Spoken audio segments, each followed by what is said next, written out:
I hit the floor at work before I even understood I was falling. 1 second I was staring at a spreadsheet.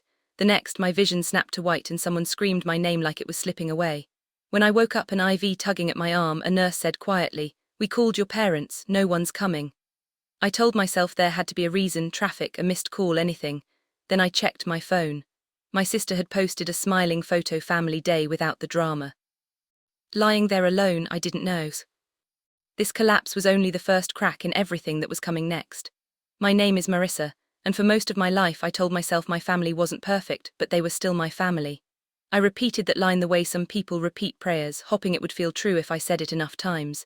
Growing up, the house was always louder for my sister. She had this glow that everyone pointed at: teachers, relatives, neighbors. "She's going places," they'd say, and then glance at me like I was the placeholder standing beside her. I wasn't jealous, at least that's what I told myself. I learned early that if I stayed quiet, helpful, responsible, the house stayed calm. The rule was simple: she needed attention, I needed to stay out of the way. Even as adults, that dynamic never changed. My parents still lit up when she walked into a room, still bragged about her potential, still asked me to be understanding. They liked reminding me she was under pressure, she had big dreams. She needed support, and somehow that support always came from my paycheck. Every week, without missing a single one, I sent them $700.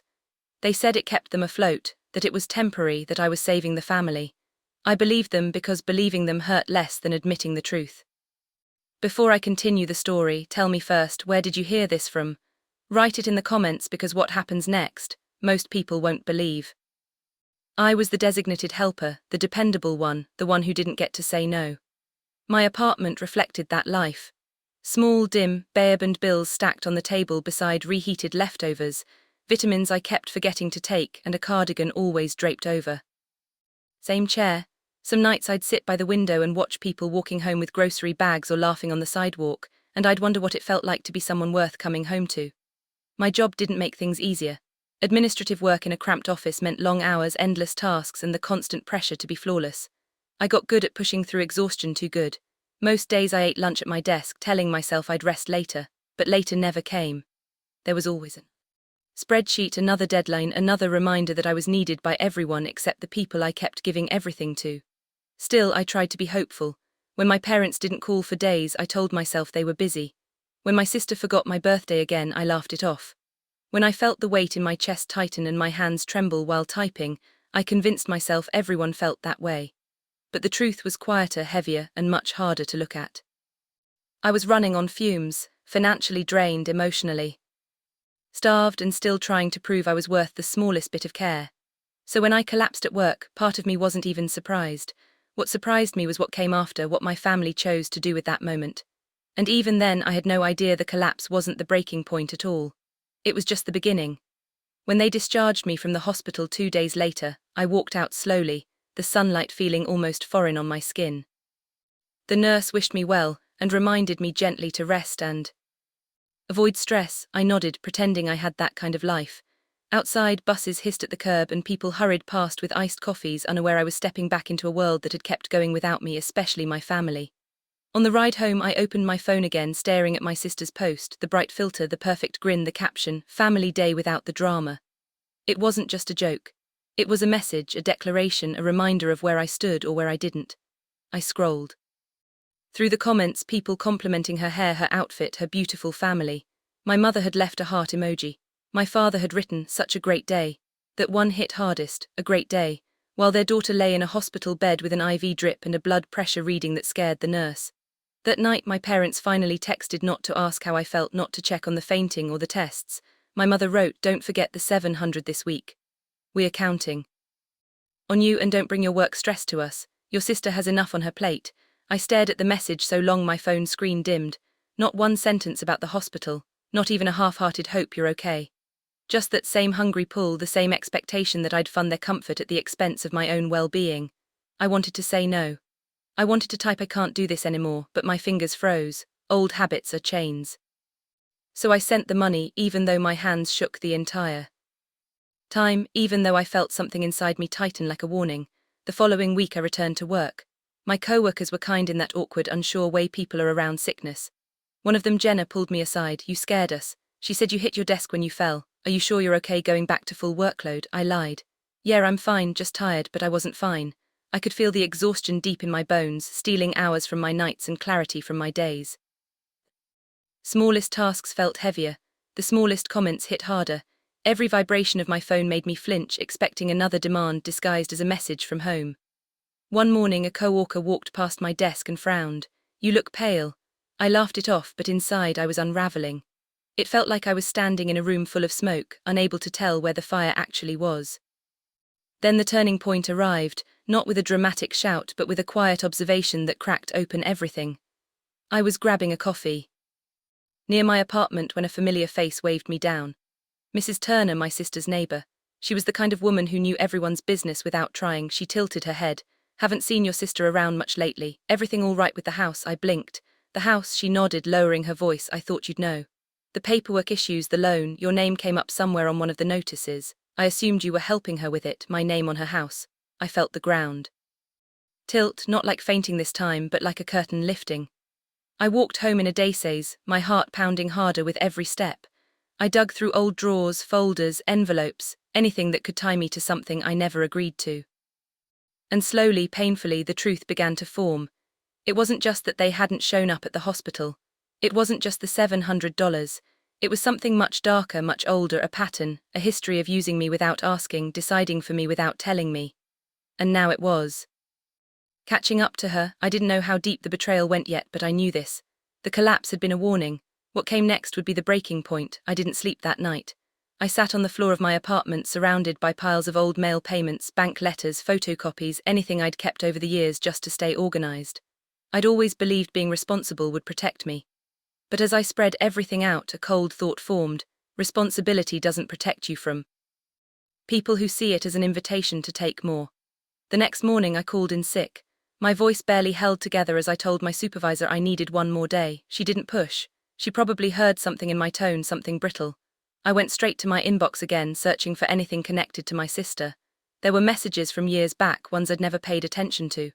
"Quick, sign this and I'll explain later," notes and vague comments like, "You'll be helping us all." Remembered signing a few things in my 20s, thinking it was harmless, thinking I was being a good daughter, a good sister. I never imagined those signatures could be tied to a house I didn't live in, a loan I didn't take, and a mess I never made. My phone buzzed, a message from my mom. "Send the $700 today, we're planning something important with your sister. Don't make it difficult." Important, that word cut deeper than the demand. Important for them never meant important for me. Transferred the money anyway, but something felt different. It wasn't obedience anymore, it wasn't guilt. It was the quiet clarity of someone watching a bridge burn from the other side. Later that afternoon, I visited the small cafe near my apartment where Mrs. Turner had spoken to me. I sat by the window replaying her words, my name on a notice, my sister avoiding home, paperwork issues, a loan gone wrong. I pulled out my notebook and began listing everything I knew, everything I suspected. Every detail I'd ignored. Because it hurt less to believe the best of them. The more I wrote, the more the truth sharpened. They hadn't overlooked me at the hospital. They had already written me out of their lives long before that. I was a utility, not a person. That realization didn't break me, it steadied me. I wasn't angry the way I had been. That blazing, shaking anger had cooled into something firmer, a boundary forming at last, a line I had never allowed myself to draw before. I spent the next days doing something I'd never done, researching my own rights. I read about loan liability, unauthorized signatures, financial exploitation. I found stories of people who'd trusted family members and ended up carrying debts that weren't theirs. Each story sounded painfully familiar. I emailed a legal aid service asking hypothetically what someone should do if their name appeared on a loan they didn't knowingly take. The reply was quick and steady. Gather proof, keep communication in writing, do not sign anything else. And do not send money tied to the issue. Silence is not consent, the attorney wrote. You have more power than you think. I reread that line until it felt real. By the end of the week I knew what I needed to do. Not violently, not with screaming, not with revenge that would make me someone I didn't want to be. My power would be in the one thing I'd never used before, my ability to say no. I stopped sending the $700. I didn't tell them why, I didn't explain, I didn't argue. I just stopped, and almost immediately the tone of their messages shifted. My mom's texts turned sharp, my dad's turned guilt-heavy. My sister didn't message at all. That silence told me everything.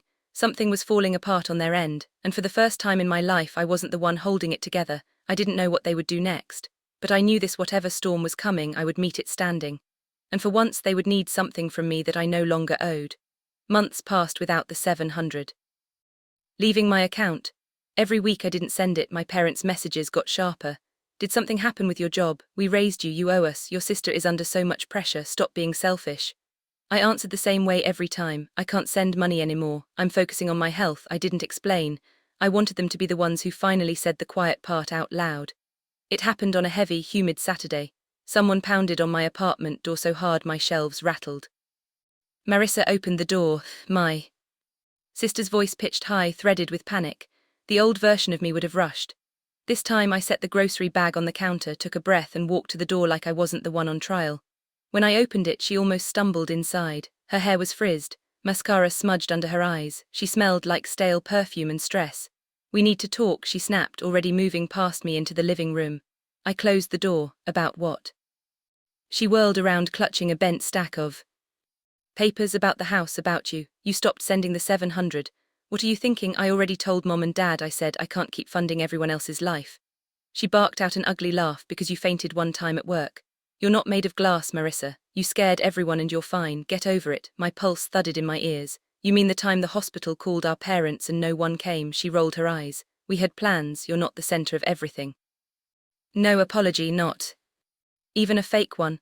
Why are you really here? I asked for the first time. She hesitated. Then she shoved the papers toward me. The mortgage company needs your signature. She said there was some mix-up with the original documents. Your name is on part of the loan, we're behind. If you sign and help with a payment, it'll get them off our backs. You're good with this stuff, you always help. I didn't touch the papers, you used my name on your loan. Her jaw tightened. Mom said you agreed. You signed the forms years ago. I signed what you shoved in front of me without explaining. I said that's not agreement, that's you using the fact that I don't say no. Her nostrils flared. You're being dramatic, this affects all of us. If I lose that house, where are Mom and Dad supposed to go on Sundays? You want to destroy the family over a signature. My phone buzzed on the counter. A text from Mom flashed. Help your sister, it's your responsibility. Don't embarrass us. Responsibility.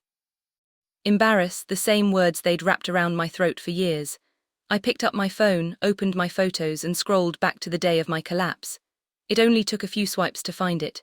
Her post. Her smiling face between our parents at some restaurant, glasses lifted, plates half finished, the caption, family day without the drama. I turned the screen so she had to look. For a moment the room went very quiet. She stared at the picture, then scoffed. Oh my God, that you're still hung up on a joke. That joke was posted while I was lying in a hospital bed, I said. They had just told me no one was coming. She looked away. You always twist things, it was just a caption. I felt something in me finally click into place. Not rage, not begging, just a decision. I hit the share icon, sent the post to her in a message, and with my thumb hovering over the keyboard, typed slowly. I wanted each word to land, then I read it out loud. No drama, no signature, no 700. Her head snapped up. What, you don't want drama? I said quietly. Great. Neither do I, so there will be no yelling, no guilt trips, no more pretending I exist, only when you need cash or a signature. No drama, no signature, no 700. Her face crumpled, then hardened. If you don't sign, I could lose the house, she spat. Do you understand that people will find out? I'll look like an idiot. Mom and Dad will never forgive you. I held her gaze. Maybe you should have thought about that before you used my name and my money like they were free. Tears welled in her eyes. For a second I saw something almost like fear. Please, she whispered, dropping the papers on my coffee table. Just sign, we'll fix the rest. You've always been the good one, don't stop now. I'm not stopping, I said. I'm finally being good to myself. She recoiled like I'd slapped her. You're going to regret this. When you're alone and they're done with you, don't you dare call me. I've already been alone, I said. You made sure of that the day you captioned that picture. She grabbed the doorknob, then seemed to think better of taking the papers. She left them there like they might somehow sign themselves if she slammed hard enough. She yanked the door open. Enjoy your little moment, she said. It won't last. Then she was gone. The echo of the slam lingered. I stood in the quiet, waiting for the familiar wave of guilt to crash over me. It didn't. I looked down at my phone. Her post still sat on the screen, the words I had memorized. Now repurposed, family day without the drama. For the first time it didn't feel like a wound. It felt like a boundary I had finally drawn. And this time I was the one choosing who got left out. In the weeks that followed, the silence from my family was louder than any argument we'd ever had. No more guilt-soaked texts, no more demands for 700, no more frantic calls pretending I owed them my life. Just quiet. And in that quiet I finally heard myself think. A letter arrived for my sister. Forwarded to my address by mistake. I didn't open it, but the return logo told me everything. Whatever she'd tried to hold together with my name was unraveling without it, and for once I wasn't the one expected to save anyone. I spent my evenings cleaning my apartment, not out of obligation, but because the space finally felt like it belonged to me. I bought groceries without calculating how much I'd have left after sending money away. I slept through the night without checking my phone for emergencies that were never mine to solve. I wasn't celebrating their downfall. I was reclaiming the parts of my life I'd handed over too easily. One morning, as I drank coffee by the window, I realized the world felt wider, lighter, like I'd stepped out from under a shadow I'd never noticed until it disappeared. For the first time, the future felt like mine. I still think about that day in the hospital. Sometimes the IV in my arm, the empty doorway, the silence where family should have been. It used to sting. Now it reminds me why I finally chose myself. Setting boundaries didn't destroy my family. It revealed what had already been broken. And stepping away wasn't abandonment. It was survival. If you've ever carried more than your share or loved people who only reached for you when they needed something, I hope my story gives you permission to choose differently. Share your own story in the comments. If you enjoyed the story, hit like, drop a comment and subscribe for the next chapter.